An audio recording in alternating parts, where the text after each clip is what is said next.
Dizem que o sertão guarda segredos tão antigos quanto a própria seca. Histórias que não cabem nos livros e que só sobrevivem na boca de quem ainda teme a noite. Eu cresci ouvindo essas histórias sussurradas ao pé da fogueira, misturadas ao cheiro de fumaça e de chão quente. Mas nenhuma delas ficou marcada em mim como aquela que ouvi do velho Raimundo, o homem mais silencioso da vila, o único que jurava ter visto a coisa que muitos diziam não ser deste mundo, a sombra que caminhava entre os mandacarus. Naquele tempo eu ainda era moço e buscava entender por que tantos retirantes evitavam passar perto da vereda do açude seco depois do pôr do sol. Eles falavam baixo e benziam o rosto quando surgia o assunto. Alguns diziam que era uma alma penada, outros que era uma fera de pé grande, e outros, os mais velhos, se limitavam a dizer que isso não tinha nome, porque aquilo que tem nome pode ser chamado. Mas aquilo não devia ser chamado nunca. O velho Raimundo decidiu contar sua história numa tarde em que o calor parecia queimar até o vento. Ele estava sentado na calçada, afiando um facão já torto pelo tempo, quando me chamou com um gesto de cabeça. Seus olhos, fundos como cacimba seca, pareciam buscar alguma lembrança lá no fim do horizonte. Ele começou falando devagar, como quem pisa em terreno movediço. Disse que tudo começou numa época em que ele era jovem e corajoso demais para entender os perigos do sertão. Trabalhava como vaqueiro num sítio distante, perto de uma área onde os mandacarus cresciam tão altos que pareciam soldados vigilantes, alinhados em silêncio. Era uma mata seca, pontuda, cheia de sombras que se alongavam como braços tentando agarrar quem passasse por ali. Ele costumava atravessar aquela região à noite, voltando para casa depois de longas jornadas. E foi assim que começou a perceber que não caminhava sozinho. Primeiro veio o som. Não era passo de gente, tampouco de bicho. Era um arrastar leve, como algo deslizando pelo chão de areia dura. Não era constante. Surgia e desaparecia como vento indeciso. Ele parava. O som parava. Ele seguia.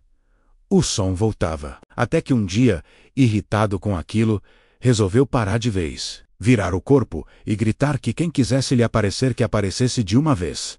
Mas nada respondeu. Sou-sil, neciou. Depois veio a sensação de que algo o acompanhava desde dentro das sombras, ora perto, ora distante, mas sempre ali. No começo, ele achou que era coisa da cabeça. Todos os homens que passam muito tempo sozinhos no mato aprendem a conversar com os próprios pensamentos. Mas aquilo não tinha a ver com imaginação. Era diferente. Era real demais. O velho então parou de afiar o facão, como se o som metálico pudesse atrapalhar a memória. Passou a mão pelo rosto e continuou, dizendo que numa noite em que a lua estava minguando e quase não iluminava nada, ele ouviu o som mais nítido que já tinha escutado. Não era só arrastar. Era o chiar de algo áspero roçando nos mandacarus. Parecia que uma figura grande se movia entre os espinhos sem medo de se ferir, como se o próprio matagal abrisse caminho para ela. Foi quando percebeu que a sombra não era simples. Ela não se movia como um animal que corre ou se esgueira, e também não era como um homem que deixa pegadas e respiração. Ela se movia como fumaça, mas fumaça pesada, densa, que não era levada pelo vento. Ele viu.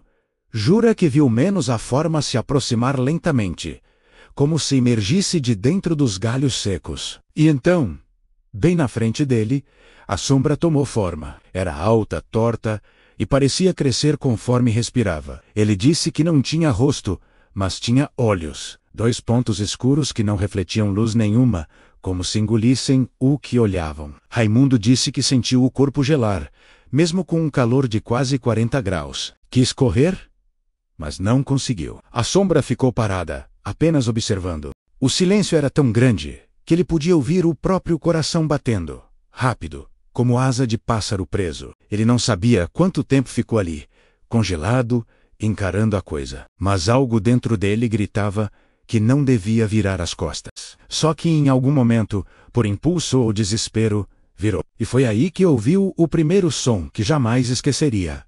Não era um grito, não era um rosnado.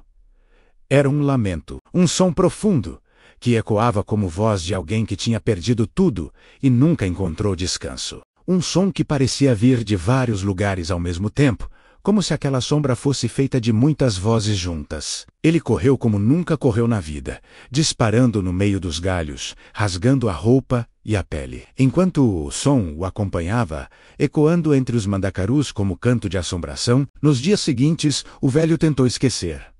Mas a sombra não deixou. Toda noite, quando fechava os olhos, sentia o peso daquele olhar sem brilho. Começou a dormir mal. Começou a ouvir-o arrastar mesmo dentro de casa, como se a coisa tivesse encontrado seu rastro e não pretendesse mais ir embora. Ele disse que passou meses assim, olhando por cima do ombro e temendo que, na próxima curva do caminho, a sombra estivesse lá, esperando. Mas o pior ainda estava por vir. Uma noite, durante a maior seca que já tinha visto, Raimundo acordou com o som familiar do arrastar. Mas dessa vez, não estava longe, vindo dos mandacarus.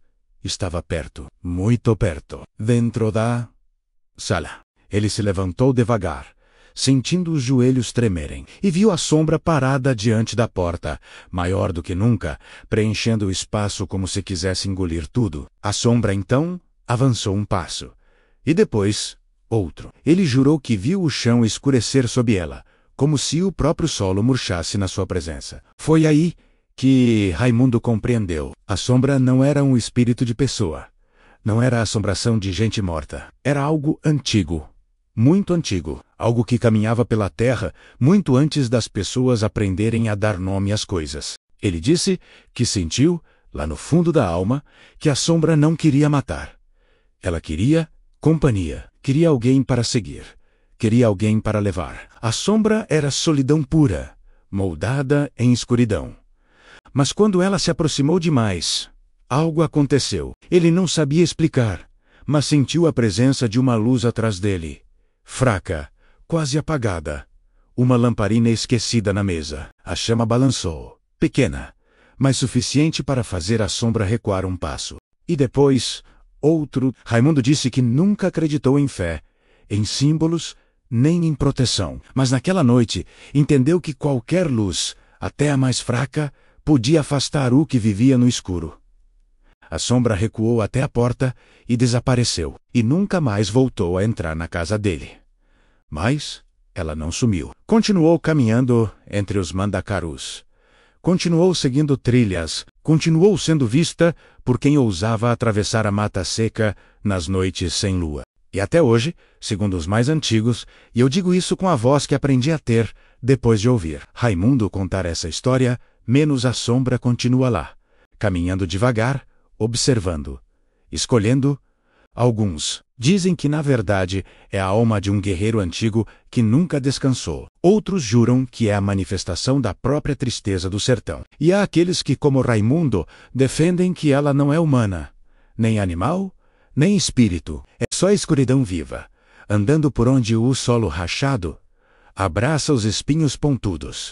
Nas noites em que o vento corre rápido entre os mandacarus, levando poeira e silêncio, muitos moradores ainda fecham portas e janelas, riscando um fósforo e acendem qualquer chama, por menor que seja, não para iluminar o caminho, mas para lembrar que, enquanto houver uma luz acesa, por menor que seja, a sombra não atravessa a porta. Mas no fundo, todos sabem que a sombra continua caminhando, e que ela nunca esquece quem tentou esquecê-la.